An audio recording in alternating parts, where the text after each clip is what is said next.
आप देखते हैं कि कक्षा 10वीं के कक्षा 9th के जो हैं वो अपने एग्जाम्स को देने जा रहे हैं और एग्जाम को देने से पहले बहुत सारी गलतियां होती हैं जो हमारे प्यारे बच्चों के द्वारा कर दी जाती हैं। आप वो कौन सी गलतियां हैं जिनको नहीं कर कर आप पूरे में से पूरे नंबर प्राप्त कर सकते हैं, उन पर हम लोग डिस्कशन करेंगे। स्टार्ट करते हैं। ऐसा मत कीजिएगा कि एक ही सवाल के अंदर आप अधिक से ज्यादा समय दे दें। ध्यान रखिएगा कि आपको पेपर के अंदर जब भी आपको ऑप्शनल क्वेश्चंस दिखें या फिर वैकल्पिक प्रश्न दिखें तो उनको दोनों सवालों को देखना है। गांधी जी भारत में साल 1915 में आए, तो जब एग्जामिनर आपकी आंसर शीट को चेक करेगा ऑटोमेटिकली उसकी नजर पड़ेगी, अरे भैया ये क्या है। नमस्कार बच्चों, मेरा नाम है बिलाल और मैं आप सभी का स्वागत करता हूं हमारे आज के एक बहुत ही इंटरेस्टिंग, बहुत ही ज्ञानवर्धक और बहुत ही मच अवेटेड सेशन में। जैसे कि आप सभी लोग मेरे पीछे देख पा रहे हैं, हमारे आज के टॉपिक का दोस्तों आप देखते हैं कि जो डिस्कशन हम करेंगे वो है most common mistakes before exam.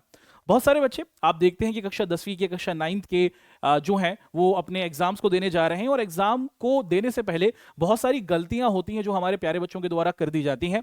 हमारे आज के सेशन में दोस्तों हम उन्हीं गलतियों को आप ना करें उस पर डिस्कशन करेंगे और कैसे आप लोग उन गलतियों से अपने आप को बचा सकते हैं उस पर आप सभी के साथ बातचीत करेंगे। ठीक है, छोटी सी ये वीडियो रहेगी लेकिन काफी ज्ञानवर्धक और काफी महत्वपूर्ण हमारी ये वीडियो रहने वाली है।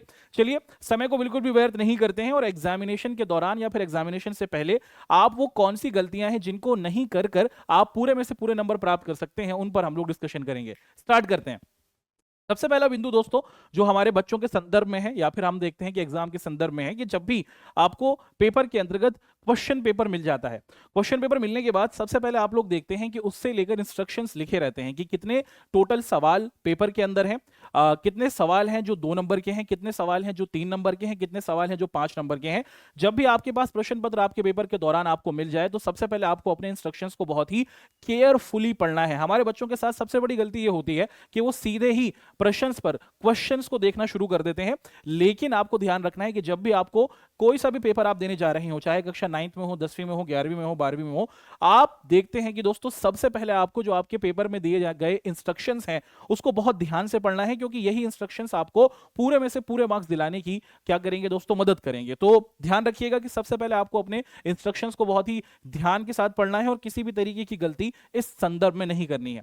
दूसरी महत्वपूर्ण चीज यह है कि इंस्ट्रक्शंस के अंदर ही आप लोग देखते हैं दोस्तों लिखा रहता है कि आपकी जो क्लास है या फिर जो आपका पेपर है उसकी कितनी ड्यूरेशन है ना। अधिकतर जो बच्चे होते हैं आप देखते हैं कि 2.5 घंटे या फिर 3 घंटे का उनका पेपर होता है। तो मुख्य तौर पर आपको अपने सारे इंस्ट्रक्शंस को पढ़ने के बाद जितने भी क्वेश्चंस आपके प्रश्न पत्र के अंदर मौजूद हैं उन पर आपको ध्यान देना है और उसी के साथ साथ आपको यह भी ध्यान रखना है कि आप दिए गए समय के अंतर्गत अपने सारे प्रश्न को कर सकें, है ना। तो इंस्ट्रक्शंस को, निर्देशों को बहुत ध्यान से पढ़िएगा और उसी के साथ साथ दोस्तों आप लोग देखते हैं कि समय का पूरे तौर पर आपको प्रबंध करना होगा। ऐसा मत कीजिएगा कि एक ही सवाल के अंदर आप अधिक से ज्यादा समय दे दें। जितना सवाल है, जितने शब्दों में उस सवाल का आंसर आपसे पूछा जा रहा है उतने में ही आंसर दीजिएगा और उसके बाद आपको दोस्तों ध्यान रखना है कि समय का आपको पूरे तौर पर पाबंद रखना है, समय को बिल्कुल भी व्यर्थ नहीं करना है। तीसरी बहुत ही महत्वपूर्ण चीज क्या है दोस्तों, तीसरी बहुत ही महत्वपूर्ण चीज यह है कि आपको अपने आंसर्स की समीक्षा करनी है। यानी कि जब आपने अपना पूरा का पूरा पेपर लिख दिया या फिर आपने पूरे के पूरे अपने आंसर्स को अपनी आंसर शीट पे लिख दिया तो आपको कुछ टाइम बचा के चलना है, चाहे 5 मिनट हो या फिर 7 मिनट हो। इन 5 से 7 मिनट के अंदर दोस्तों आपको एक बार क्विकली रिव्यू करना है कि मैंने अभी जितने भी आंसर्स दिए हैं अपनी आज की आंसर शीट में, क्या किसी आंसर में कोई गलती है, क्या मैंने सारे आंसर्स को किया है, क्या कहीं पर मैंने मात्राओं की गलती कर दी है, क्या कहीं पर मैंने कोई फैक्चुअल इंफॉर्मेशन देने के दौरान कुछ गलत लिख दिया है। तो आपको सबसे पहले इंस्ट्रक्शंस को पढ़ लेना है, उसके बाद समय का पूरे तौर पर आपको देखते हैं दोस्तों प्रबंध करते हुए चलना है और आंसर्स को एक बार चेक करने के लिए, आपको एक बार रिव्यू करने के लिए थोड़ा समय अपने पास देना ही होगा। तीसरी महत्वपूर्ण चीज है, चौथी महत्वपूर्ण चीज है दोस्तों की प्रश्न छोड़ना, है ना। बच्चे सबसे बड़ी गलती ये कर देते हैं कि जब भी वो आंसर्स को देने जा रहे होते हैं और जब उनको कोई प्रश्न का आंसर नहीं पता होता है तो वो उस आंसर को छोड़ देते हैं। कृपया ऐसे बिल्कुल भी ना करें।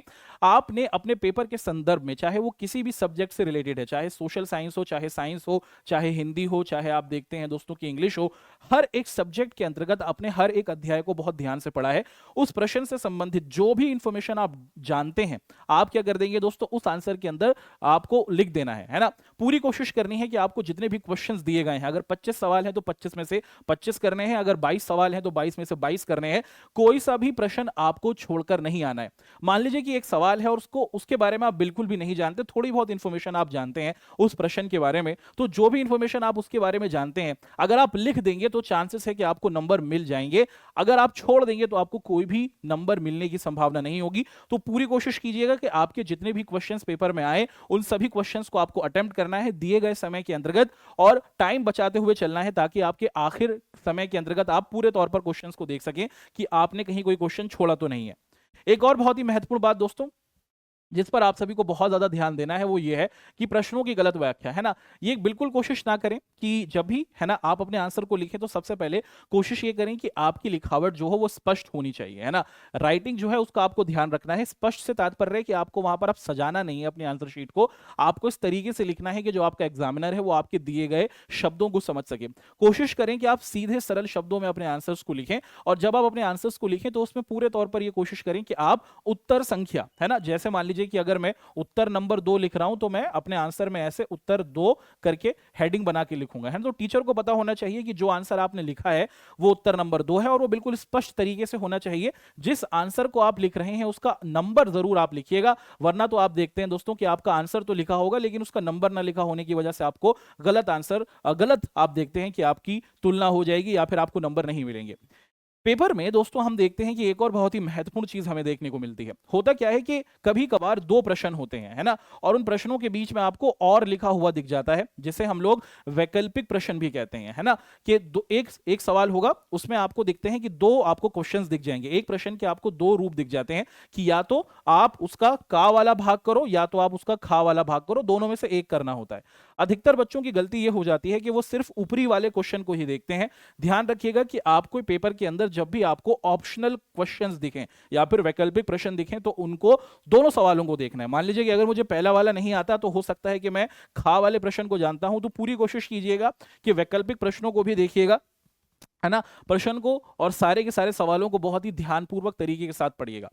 एक और बहुत ही महत्वपूर्ण चीज है वो क्या है दोस्तों, आप देखते हैं कि आरेख और ग्राफ को नजरअंदाज नहीं करिएगा, है ना।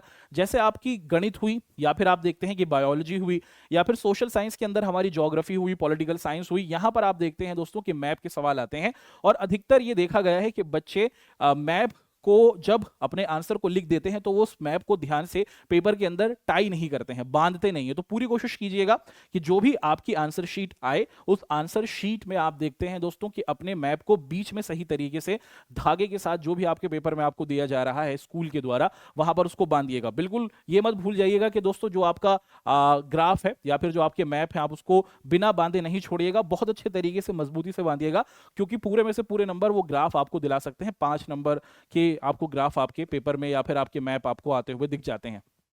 उसी के साथ साथ जब आप अपनी इंग्लिश वाले क्वेश्चंस को लिखते हैं, है ना, जैसे मान लीजिए कि अगर आप इंग्लिश हुआ या फिर आप देखते हैं कि उर्दू हुई या फिर संस्कृत हुई या फिर हिंदी भाषा संबंधी जब आप किसी पेपर को देने जा रहे होते हैं तो उसके अंदर अगर आप पत्र लेखन को देखते हैं, एप्लीकेशन को देखते हैं, तो उसमें एक स्पेसिफिक फॉर्मेट होता है, और पेपर के अंदर दोस्तों जो आपका एग्जामिनर होता है वो उस फॉर्मेट को भी चेक करता है। तो पूरे तौर पर यह कोशिश कीजिएगा कि जब आप अपने आंसर्स को लिखें तो जो भाषा संबंधी आपके सब्जेक्ट्स हैं, जैसे हिंदी हुई, इंग्लिश हुई या फिर उर्दू संस्कृत हुई, उसके अंतर्गत आपको सही तरीके से जो फॉर्मेटिंग है ना, जिस तरीके से आपको निबंध लिखना है, जिस तरीके से आपको पत्र लिखना है ना, उसके सही तरीके से आपको फॉर्मेटिंग करनी होगी, क्योंकि उस फॉर्मेटिंग के भी नंबर आपको अपने पेपर में मिलेंगे। तो इस बात का भी आपको पूरे तौर पर ध्यान रखना है ना। और इन सभी बातों का अगर हम लोग दोस्तों सही तरीके से ध्यान रखेंगे तो आप पूरे में से पूरे नंबर बहुत सरलतम तरीके से प्राप्त कर सकते हैं। एक और बहुत ही महत्वपूर्ण इंफॉर्मेशन जो हमारे बच्चों के संदर्भ में है वो क्या है कि जब भी आप अपने आंसर्स को लिखना शुरू करें दोस्तों तो पूरे तौर पर यह कोशिश करें कि जितने शब्दों में आपसे आंसर पूछा जा रहा है ना उतने ही शब्दों में लिखना है। अधिकतर बच्चों की यह परेशानी होती है कि सर हम ना अपने आंसर्स को टाइम में नहीं कर पाते, 25 सवाल होते हैं, 3 घंटे हमारे लिए कम होते हैं। मेरे लाल पीले नीले, आप गलती इसीलिए कर रहे हैं क्योंकि आपसे जितने आंसर्स मांगे जा रहे हैं, जितने शब्दों में आप उतने आंसर्स नहीं देते पूछे गए शब्दों के अंतर्गत। तो जितने आपसे शब्द कहे गए हैं कि भैया 100 शब्दों में आंसर लिखना है, 250 शब्दों में आंसर लिखना है, 30 शब्दों में आंसर लिखना है, तो उतने ही शब्दों में लिखिएगा। ज्यादा शब्दों में अगर आप अपने आंसर को लिखेंगे तो टीचर आपको ज्यादा मार्क्स नहीं देगा। जितने शब्दों में आंसर पूछा जा रहा है उतने ही शब्दों में आपको ध्यान रखना है। बहुत से बच्चों का यह भी प्रश्न होता है कि सर अगर 250 शब्दों में लिखना है तो कितने पेज में लिखें। देखिए, हर एक बच्चे की जो लिखाई होती है, राइटिंग होती है, लिखावट होती है, वो अलग अलग होती है। कुछ बच्चे छोटा छोटा लिखते हैं मिला मिला के, कुछ लोग बड़े बड़े लिखते हैं। तो अगर देखा जाए, है ना, सामान्यतः अगर देखा जाए तो लगभग 2 पेज के अंदर आप देखते हैं या फिर 1.5 पेज के अंदर 250 शब्द आ जाते हैं। तो आपकी लिखावट के अनुरूप ही दोस्तों आपको क्या करना है, अपने आंसर्स को लिखना है। अच्छा, 250 शब्दों वाले अगर आपके प्रश्न आते हैं तो ध्यान रखिएगा कि इन आंसर्स को लिखने के लिए आपको सबसे पहले क्या करना है दोस्तों, कि अपने आंसर्स में 5 हेडिंग्स को डालना बहुत ज्यादा जरूरी है। कि जब भी आपके पास 5 नंबर वाले सवाल आए ना, तो उसकी 5 हेडिंग्स तो आप जरूर लिखिएगा, और इन हेडिंग्स की मदद से ये 5 हेडिंग्स आसानी से आपको 250 शब्दों तक पहुंचा देंगी। उत्तर की योजना आप क्या करें दोस्तों, आप लोग देखते हैं कि बड़े तौर पर बड़े और लंबे चौड़े उत्तर लिखने की कोशिश ना करें। जितने शब्दों में आंसर्स को पूछा जा रहा है, जितने शब्दों में आपसे आंसर्स मांगे जा रहे हैं, उतनी ही सटीकता के साथ आप लोग अपने आंसर्स को दें, है ना। और उसी के साथ साथ दोस्तों एक बहुत ही महत्वपूर्ण बात क्या है, वो ये है कि जब आप लोग अपने आंसर्स को लिखते हैं ना, तो बच्चे एक बहुत बड़ी गलती ये करते हैं कि वो अपने 2 आंसर्स के बीच में गैप को नहीं देते हैं। मान लीजिए कि अगर मैं उत्तर नंबर 2 लिख रहा हूं, है ना, और मेरा उत्तर नंबर 2 यहां पे खत्म हुआ, तो एकदम उसी के नीचे दोस्तों आप देखते हैं कि मैं अपना उत्तर नंबर 3 शुरू कर दूंगा। मेरे लाल, ऐसा बिल्कुल नहीं करना है। 2 आंसर्स के बीच में कम से कम आपको 4 लाइन या फिर आप देखते हैं कि 3 लाइन का तो गैप देना ही है। आपके प्रश्न पत्र में लाइनें खिंची रहती हैं, तो 2 आंसर्स के बीच में आपको कम से कम 3 से 4 लाइन का आप देखते हैं कि गैप देना होगा, ताकि जो एग्जामिनर है वो आसानी से ये देख सके कि भाई एक प्रश्न यहां पर खत्म हुआ है और यहां पर दूसरे आंसर इस बच्चे ने शुरू कर दिया है। इस बात का पूरे तौर पर ध्यान रखिएगा कि जब भी आप लोग एक आंसर को लिखेंगे तो उन दोनों आंसर्स के बीच में पूर्णतः आपको गैप देना है। एक और बहुत ही महत्वपूर्ण बात है कि मान लीजिए मैं अपना आंसर लिख रहा हूं और ये मेरी शीट है।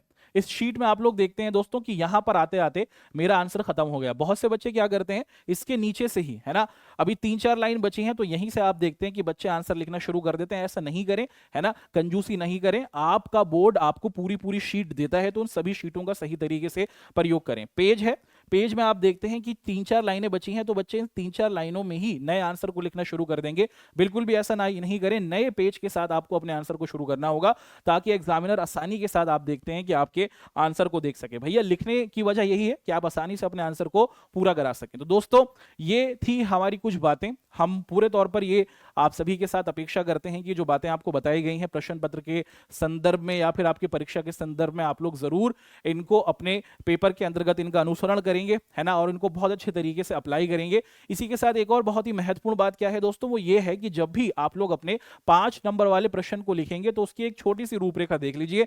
हर एक पेपर में, चाहे आपका हिंदी का पेपर हो, चाहे आपका पॉलिटिकल साइंस, राजनीतिक विज्ञान, सोशल साइंस का कोई भी भाग हो, साइंस का कोई भी भाग हो, है ना, हर एक विषय के अंतर्गत ये हमारा जो तरीका है ये बहुत ही रामबाण होता है।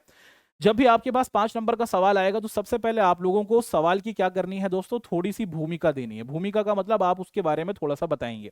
जैसे हम एक सवाल पूछते हैं कि गांधी जी के द्वारा, जैसे मान लीजिए कि एक सवाल है कि गांधी जी के द्वारा किए गए आंदोलनों के बारे में बताइए, है ना।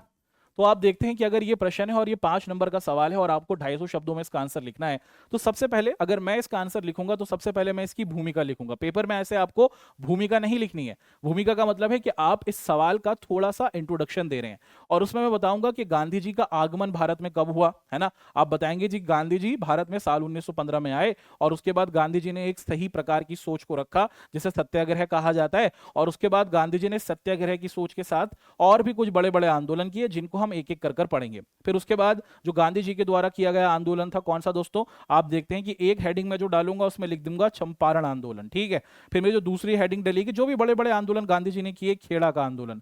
फिर तीसरी बड़ी आप देखते हैं दोस्तों हमारा अहमदाबाद वाला जो आंदोलन था गांधी जी का साल 1918 का, उसमें जो जो घटनाएं हुई हैं वो हम लिखेंगे। उसके बाद चौथे नंबर पर हम लिख देंगे असहयोग आंदोलन कब हुआ, क्यों हुआ, क्या इसकी पूरी कहानी थी, वो हम लिखेंगे। फिर ऐसे ही आप लोग देखते हैं दोस्तों कि सविनय अवज्ञा आंदोलन हुआ, और फिर ऐसे ही आप लोग देखते हैं दोस्तों हमारा भारत छोड़ो आंदोलन हुआ। तो देखिए एक 250 नंबर का जो हमारा प्रश्न था, हमने जब उसके बारे में थोड़ा सा इंट्रोडक्शन दिया, 5 से 6 हेडिंग्स के अंदर अपने आंसर को लिखा तो आप देखते हैं दोस्तों आसानी के साथ आपके 250 शब्द पूरे हो जाएंगे और आंसर भी पूरा होगा। और जब आप अपने आंसर को समाप्त करेंगे तो हमेशा याद रखिएगा कि आपको इस शब्द के साथ, है ना, ये क्या है, कंक्लूजन जरूर देना है, जिसको हम लोग निष्कर्ष कहते हैं। और इस निष्कर्ष का मतलब होता है कि जो भी आंसर आपने लिखा आखिर आप इसको समाप्त कैसे कर रहे हैं।